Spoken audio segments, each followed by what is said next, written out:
My name is Bennyhinn Walubengo. I'm a public speaker and an author, and I've said I'm 19 years old.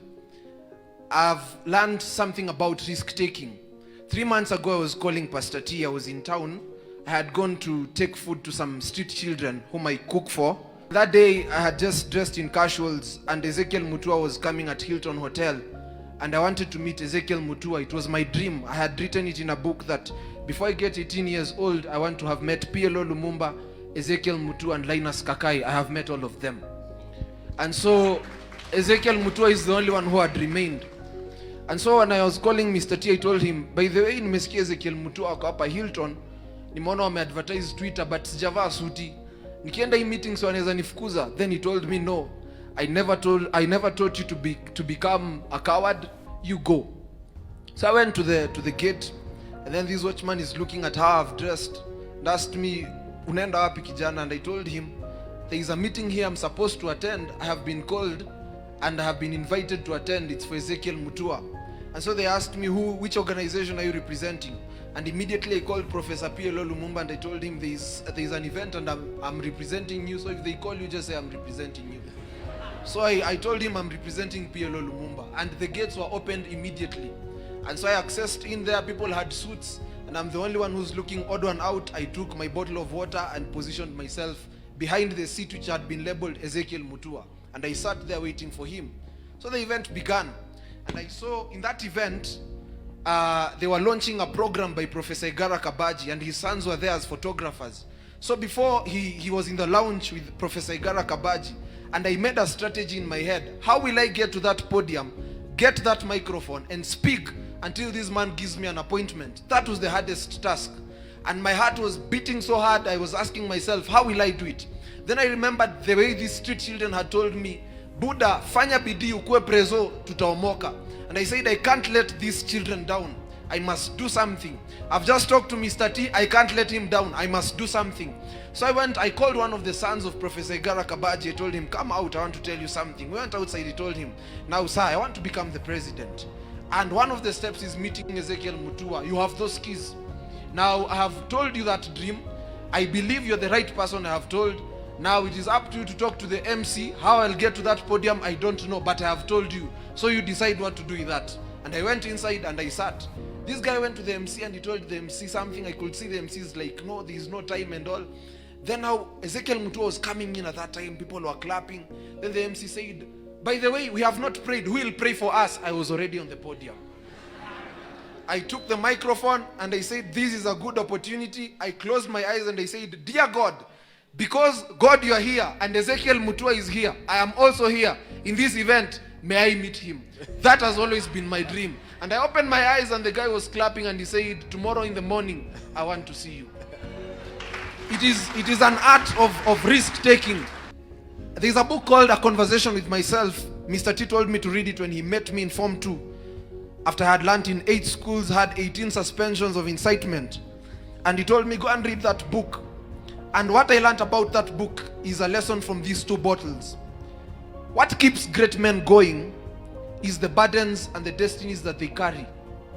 You want to be great? Look at the dreams that you carry.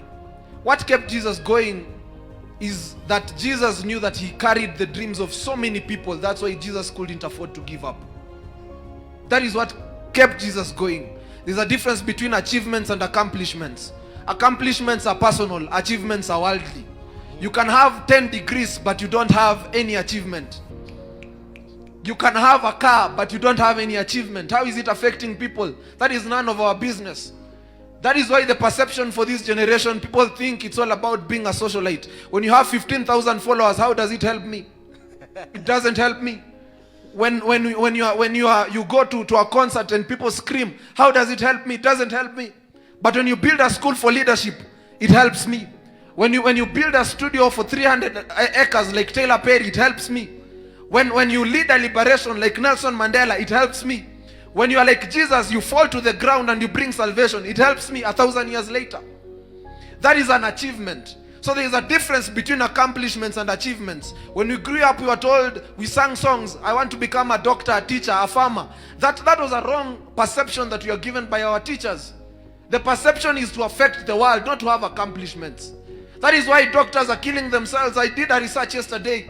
30% of suicides that are being committed are professionals, people who are bankers, people who have money. Why? They had accomplishments, but after having accomplishments, they were still not contented. Why? There is no achievement. Wow. The dream of a man, it's by the burdens that you carry. Suppose there was the wind, and these two bottles are standing on the wind. I'm sure the wind would have swept this bottle. It would fall down. These are accomplishments. But when a man has achievements, these are dreams that you carry. You can't afford to give up. You can't afford to give up. Even when Gengeton comes, that is a win. You want to go. Why? Because you always think there are so many dreams that I carry. That is the mentality I work with. That is what has kept me. If there is any young person who aspires to be great, I don't tell them there is no other secret, there is no other formula. Just carry dreams of people. Those two boys I have come with, the first one, the guy, the one in black, he's called Fortune. I met him in Form 1. He was my high school father. Then I was expelled. I left him there.